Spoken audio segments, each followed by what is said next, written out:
रजनीकांत अभिनीत robot cinema देखें एमन खूब कम मानुषी आछे चिट्ठी जिसके छूने से मशीन बने इंसान। आज থেকে 14 বছর আগে মুক্তি পাওয়া এই সিনেমায় এমন এমন কিছু বিষয় তুলে ধরা হয়েছে যা সেই সময়ের মানুষের কাছে ফিকশন হলেও বর্তমান মানুষের জন্য আসন্ন মহাসংকট। I am not Morgan Freeman. What you see is not real. What if I were to tell you that I am not even a human being? আজকের ভিডিওটা ভয়ঙ্কর, গায়ের লোম শিউরে ওঠার মতো, একই সাথে চালচল্যকর, রোমাঞ্চকর। We've spoken out saying that AI could manipulate or possibly figure out a way to kill humans. How could it kill humans? Well, eventually, if it gets to be much smarter than us, it'll be very good at manipulation because it will have learned that from us. AI কতটা dangerous তা আপনারা বিভিন্ন মাধ্যমে জেনেছেন, কিন্তু আজকে আমি যা জানাবো তা সমস্ত কিছুকে চাপিয়ে যাবে। সেই দিন বেশি দূরে নেই যেদিন এআই মানুষের মতো চিন্তা করবে, মানুষের মতো ভাবতে শুরু করবে, মানুষের মতো হাঁটবে, খেলবে, দৌড়াবে, মানুষের মতো ভালোবাসবে, এমনকি মানুষের মতো যুদ্ধ করবে। সেই দিন বেশি দূরে নেই যেদিন মানুষ রোবটের চাপে বিলুপ্তির মুখে পড়বে। তাহলে কি সমস্ত সায়েন্স ফিকশনের গল্প সত্যি হবার পথে? এআই কি সত্যি মানুষের মতো আচরণ করতে শুরু করেছে বা খুব দ্রুত করবে? কি হতে যাচ্ছে আগামীর বিশ্ব? Welcome to the video future through the eyes of AI.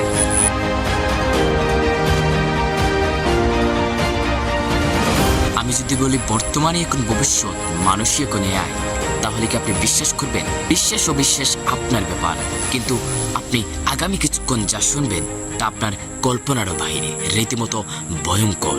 AI কতটা ডেঞ্জারাস তা স্বীকার করেছে যারা তাদের কন্ট্রোল করে তারা নিজেরাই। কৃত্রিম বুদ্ধিমত্তা সমাজের জন্য বিপজ্জনক হতে পারে বলেছেন US president Joe Biden. Elon Musk কি বলেছেন জানেন? Mark my words, AI is far more dangerous. শুধু তাই নয়, রয়টার্সের সূত্র অনুযায়ী জাপানে 29 জন বিজ্ঞানীকে এআইয়ের মাধ্যমে হত্যার গুঞ্জন উঠেছিল। 5 বছরে প্রযুক্তি কতটা এগিয়েছে তা আপনার চোখের সামনে। আপনি এখনই এক ক্লিকে চাইলেই নিজের জামা পরিবর্তন করতে পারেন, নিজের ইচ্ছা মতো আইডিওগ্রাম থেকে ইমেজ জেনারেট করতে পারেন, ইন ভিডিও দিয়ে বানিয়ে নিতে পারেন মায়াজালের মতো ভিডিও, সুরা এআই দিয়ে বানিয়ে নিতে পারেন ইচ্ছা মতো অ্যানিমেশন। যে অ্যানিমেশন তৈরি করতে আগে ঘন্টার পর ঘন্টা কাটতো স্কেচ আর্ট করতে, চ্যাটজিপিটিকে দিয়ে কঠিন কঠিন গাণিতিক সমাধানও করতে পারেন। যে কাজগুলো করতে আগে আমাদের ঘন্টার পর ঘন্টা সময় যেত তা শুধু এক ক্লিকের কাজ। প্রযুক্তি আমাদের ক্ষতি করেছে মোটেও এমন না।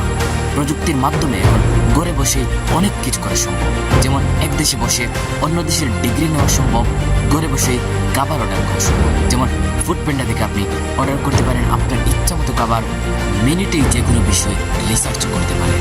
সবই প্রযুক্তির।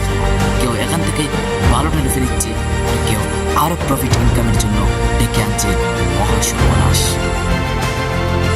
সহজ করার জন্য যে আর্টিফিশিয়াল ইন্টেলিজেন্সের জন্য, তাই আজ মানব জাতির জন্য হুমকি। কিন্তু আমার এই কথা প্রমাণ করব, কিন্তু দাপে দাপে। সাল 2012, নিউ সায়েন্টিস্ট পত্রিকার সাংবাদিক সেলিয়াডিকে সুযোগ দেওয়া হয় যুক্তরাষ্ট্রের মিলিটারি ক্যাম্প প্রদর্শনের জন্য। প্রদর্শনের এক পর্যায়ে তাকে স্নাইপার গ্রাউন্ডের এক্সপিরিয়েন্সের জন্য ইনভাইট করা হয়। খুব স্বাভাবিকভাবে তিনি ছিলেন একজন সাধারণ সাংবাদিক, কোনো মিলিটারি পার্সোনেল না, তাই স্বাভাবিকভাবে ট্রেনিং গ্রাউন্ডে অতটা ভালো পারফরমেন্সও করলেন না। এমনকি তার বক্তব্য অনুযায়ী ট্রেনিং গ্রাউন্ডের এক্সপিরিয়েন্স তার কাছে সত্যিকারের যুদ্ধক্ষেত্র মনে হয়েছিল তিনি মারা যাবেন, বয়ে গলা শুকিয়ে আসছিল।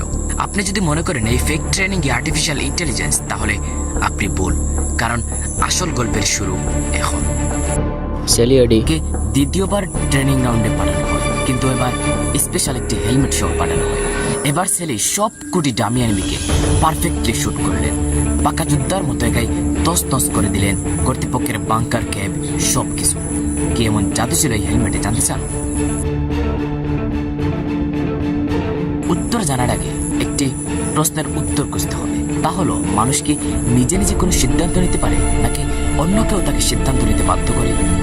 বিখ্যাত লেখক যুভাল নোয়া হারারি তার বই হোমো ডিউজে একবারে এই প্রশ্নটাই তুলেছিলেন। উত্তরে তিনি বলেছিলেন, না, মানুষ নিজে নিজে কোনো সিদ্ধান্ত নিতে পারে না, বরং তার ব্রেইনের বিভিন্ন অংশ বিভিন্ন সিগন্যালের মাধ্যমে এক একটি সিদ্ধান্ত নিতে বাধ্য করে। যেমন আপনার যদি এখন কান্না করতে ইচ্ছা করে, তাহলে কিন্তু আপনি নিজ ইচ্ছায় কান্না করতে পারবেন না, যতক্ষণ না আপনার ব্রেইন আপনার কান্নার সিগন্যাল দেয়। ঠিক একই রকম আপনার রাগ, অভিমান, হাসি, খুশি, তামাশা, ইমোশন সব কিছু আপনার ব্রেনের সিগন্যালের মাধ্যমে হয়। বোঝা উচিত মানুষের ব্রেনের বিভিন্ন অংশ থাকে, যেই অংশগুলো তাকে বিভিন্ন সময় বিভিন্ন ধরনের সিদ্ধান্ত নিতে বাধ্য করে। এবার যদি এই অংশগুলোর মধ্যে আরো একটি অংশ যোগ করা যায় তাহলে কি হবে? তাহলে এটাই হবে, যেই অংশটি যোগ করবেন সেই অংশ যেই সিদ্ধান্ত নেবে সেই অনুযায়ী যেই মানুষটি আচরণ করবে। ঠিক একই রকম একটি কম্পিউটার চিপ বা বলতে পারেন সিগন্যাল চিপ, যেই চিপটি সেলের হেলমেটের মধ্যে ছিল এবং সেলের ব্রেনের সাথে কানেক্ট হয়েছে। কম্পিউটার চিপটি যেইভাবে যেই সময় যেই কথাটি বলেছে সেলি ঠিক ওইভাবে আচরণ করেছে, ঠিক ওইভাবে সিদ্ধান্ত নিয়েছে। ছোট্ট একটি চিপ যা একজন সাধারণ সাংবাদিককে বানিয়ে দিল রীতিমতো পেশাদার যোগ্যতা। আমি এতক্ষণ যে কথাগুলো বললাম এই কথাগুলোর প্রমাণ কি, বা এই সব কিছু এআই খেলা? গল্প এখনো শেষ হয় নাই, আরো একটি বাকি। এই গল্প যদি আজ থেকে 12 বছর আগের হয়ে থাকে তাহলে আজকের দিনে কি কি সম্ভব? বুলেটের নাম শুনেছেন কখনো? জ্যান্ত ইঁদুরকে রিমোট কন্ট্রোলের মাধ্যমে নিয়ন্ত্রণ করা। ন্যাশনাল জিওগ্রাফির তথ্য অনুসারে স্টেট ইউনিভার্সিটি অফ নিউ ইয়র্কের একদল রিসার্চার এর ব্রেইনের সেন্সরিতে ইলেকট্রনিক ইমপ্লেন্ট করেন। তারা ইঁদুরকে তাদের ইচ্ছা মতো নিয়ন্ত্রণ করার চেষ্টা করেন, আর সবচেয়ে বড় কথা তারা সফল হন। একটি জিনিস ভাবুন, ছোট্ট একটি চিপ দিয়ে আপনি হয়ে যেতে পারেন যোদ্ধা। ছোট্ট একটি চিপের মাধ্যমে আপনি অন্যের কন্ট্রোলেও চলে যেতে পারেন। আপনারা যদি ভাবেন এআই কখনো মানুষের মতো ভাবতে পারবে না, তাহলে এর একটি উত্তর আছে। আপনি তো জানেন ওপেনএআইয়ের চ্যাটজিপিটি দিয়ে যে কোনো কিছু লেখা সম্ভব, বিভিন্ন ধরনের গাণিতিক সমাধানও করা সম্ভব, বিভিন্ন গল্প, নাটক, উপন্যাস এসব কিছু লেখা সম্ভব। এবার কথা হলো, এগুলোকে যদি চেক করতে চাই যে এটা এআইয়ের তৈরি নাকি এটি অন্য কিছুর তৈরি, মানুষের তৈরি, তাহলে আমরা সাধারণত 0GPT ব্যবহার করি। যদি চ্যাটজিপিটির লেখা আমরা 0GPTকে দেই তাহলে 0GPT আমাদেরকে বলবে 100% এআই দিয়ে লেখা হয়েছে।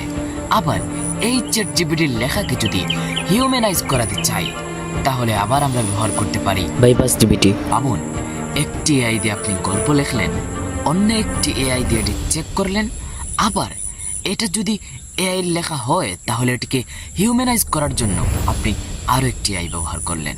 মানে যে এআইটি আপনাকে হিউম্যানাইজ করে দিল সে তো এআই, সেও তো মানুষের মতো ভাবতে শুরু করেছে। একটি কথা আপনারা হয়তো ভাবছেন, এত উন্নত, এত প্রযুক্তি, এসব কিছু তো আমাদেরই লাভের জন্য।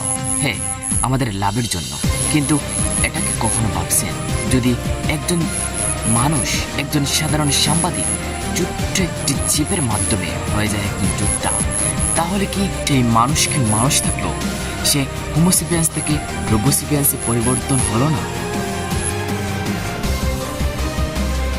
খুব শেষ একটি কথা, এআই থেকে কি বাঁচার কোনো উপায় নেই? আছে, এআই থেকে বাঁচার উপায় আছে। আপনি প্রযুক্তির ব্যবহার করবেন, সেটি আপনার ইচ্ছা।